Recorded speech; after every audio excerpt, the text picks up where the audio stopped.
applying lessons learned to securing the power grid. I'm Tonya Hall, and joining me is Neal Dennis, cyber threat intel specialist at Cyware. Welcome back, Neal. Thank you, Tonya. Glad to be back. Remind our audience about your professional background in cybersecurity. Yeah, threat intel specialist, but an intel analyst by trade from the Marine Corps, and spent about 5-6 years active duty as a linguist, all that fun stuff, and then transitioned over to a government contractor and a consultant for, I don't know, almost 10, 15 years, something like that, and worked at Cybercom before it was Cybercom, worked at Stratcom, bunch of other pick-a-coms here and there, but always cyber focused as an intel analyst, and then kind of bounced out and started building out threat intel operations for private companies. And now work as an intel specialist at a product company called Cyware. So let's get into it. We all read about, and too many of us experienced, the ransomware attack that took out a petroleum pipeline in a big segment of the US. An even more vital and immediate cyber target would be the power grid of any developed nation. So, have we war gamed how power grid attack would start? Yeah, there is actually a national kind of war games thing that focuses on stuff like that. There's coincidentally enough, there's also some information sharing groups, ISACs and ISALs that try to support that. But I think probably one of the weird problems is you can always tabletop exercise it, but until you're able to do it in prac app, which you shouldn't really do against these grids, right? At least not yet. It's never really a real world exercise outright. It stays virtual, it stays tabletop-ish, and it's all wishful thinking type exercises, unfortunately. So yeah, there is a lot of thought about it. There's a lot of intent, even at the national level for years. I just think front of mind now, hopefully we'll actually start legit wargaming on more sensitive things directly. Certainly, we have rule and signature based security solutions to help us identify threats. But what are some of the tactics, techniques, and procedures that an advanced adversary might employ?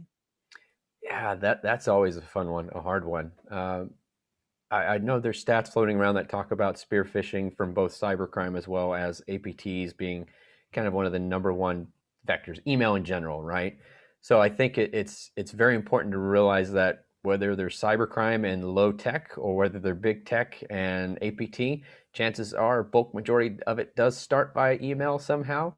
But the other flip side of that is state-sponsored threat actors clearly have resources to develop 0 days. They clearly have resources to go out and develop exploits against your servers and things like that that normal adversaries on the criminal side won't necessarily be able to go out and do because it's 5-10 man shop versus a state-sponsored 100-man shop or whatever it may be. And so it does run the gamut, but by and large, email is still a primary vector for a lot of those compromises. And then the second part, last piece, work from home. So big COVID thing, you'll hear a lot of people talk about this, remote desktop protocol, unsecured network devices simply there to support us people that don't go to an office anymore. That has obviously become a really big thing in the last 12 months for sure. So open gates, less secured gates, not necessarily exploiting anything crazy. It's just, opportunistic, and state-sponsored actors have a really good job or a really good way of doing that. How important is threat intel sharing? And are dispersed organizations like power distribution companies open to sharing that kind of information? Yeah, threat intel sharing is always important. Whether it's a single IP address that you have no clue what it actually is, you just need to ask that question, or whether it's a legit full-fledged incident that you're like, man, this came in, we mitigated it somewhere in the line, hopefully, but here it is. Please, make sure that you do diligence on your own systems because this could have been really bad for us, kind of thing, right? So there's varying degrees of the importance and quality of the data, but it is very important. And the electrical grid companies, the natural gas companies, all these power providers, or the people in the supply chain for that, they do want to share. It's just maybe resource management that precludes them from probably doing it more than they could. It's the people I talk with almost daily. They love the idea. They love the idea of putting information out there. They love the idea of getting information from their peer groups. It's just you've got shops at these levels that are 3-4 men max, And so they're already doing the workload of 10, 15, 20 people. And now you're asking them to take another 15 minutes to send an email or log into a portal, something like that, when they could be responding to that ticket queue or researching an incident that they know might be a little more serious. So yeah, there is a tenacity to do it. It's just, trying to find ways to help facilitate it better, whether that's with new tech or, cultural shifts kind of thing. If the power is out, how do you run the electronic tools and communication you need to isolate and remove the attacker?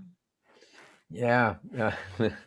Well, I guess a good thing is, for most of the people like the power providers, the one good thing they do a lot is have redundancies in their own systems locally. A lot of battery operated stuff, but it is kind of a catch-22 though, right? So if something does actually shut your system down completely, how do you get in and mitigate the system back up to normal? So I know smaller shops aren't going to have the level of redundancies that like a major municipality would, to where they could load shed to a second network. But a lot of it probably does come down to just, hoping you have the right redundancies in play. And then, when you spin something back up and go back to playing whack-a-mole. How important is it to air gap a grid operator's power network controls from its business and billing processes? It's extremely important. For the most part, a lot of that does happen, thankfully. But I think so. Back to everybody's favorite pipeline. Um, we I think news-wise we found out where things actually happened, right, and why the system legitimately was taken offline. So it's one part probably the threat actors that knew what network they were on, not wanting to do something, thankfully. But they did seem to have things appropriately air gapped, as they should. These control systems are very sensitive, right? They're very prone to breaking by simply looking at them the wrong way. And if you gyrate one too hard, you never know, something's going to fall down. So introducing these variables from a corporate network into that OT network, the operating tech network, can be very, very problematic anyways. So not just from a security purpose, but just in general, it's always good to have that stuff air gapped accordingly. I think as new tech comes online, there'll probably be some more firm crossovers in the near future as things start talking the same language a little bit more. But completely important, it's your last state of defense before getting into this antiquated systems that would just be very easy to rip through. So, then, in your opinion, what weaknesses did the Colonial Pipeline ransomware attack expose in our overall cybersecurity posture? Yeah, they just they took advantage of what the rest have been taking advantage of. Very common practices, very common exploits, and I just think it goes to show you that there's still a long way to go for everybody in respect to vulnerability management, in respect to educating their personnel on good hygiene. And once again, stats wise, at the end of the day, the vast majority of all these events would be very readily mitigated simply updating your systems, running good hygiene security wise, and having your employee base educated. And the Colonial Pipeline is a great example of how potentially all three of those aspects failed um, at some point in the chain. So very standard approaches to everything, and they're just taking advantage of it consistently until we figure out our own stuff a little better. Neal Dennis, cyber threat intel specialist at Cyware. If somebody wants to connect with you, Neal, and pick your brain on some ideas, what's the best way they can do that? You can find me at LinkedIn very, very easily. So just search for Neal Dennis and look for the Marine. And also neal.dennis at cyware.com is always a good place as well. Well, thanks again for your time, Neal. Thank you, Tonya. Of course. Find and subscribe to more of my interviews right here on YouTube, iTunes, Spotify, Stitcher, or at tonyahall.net. Thanks for watching.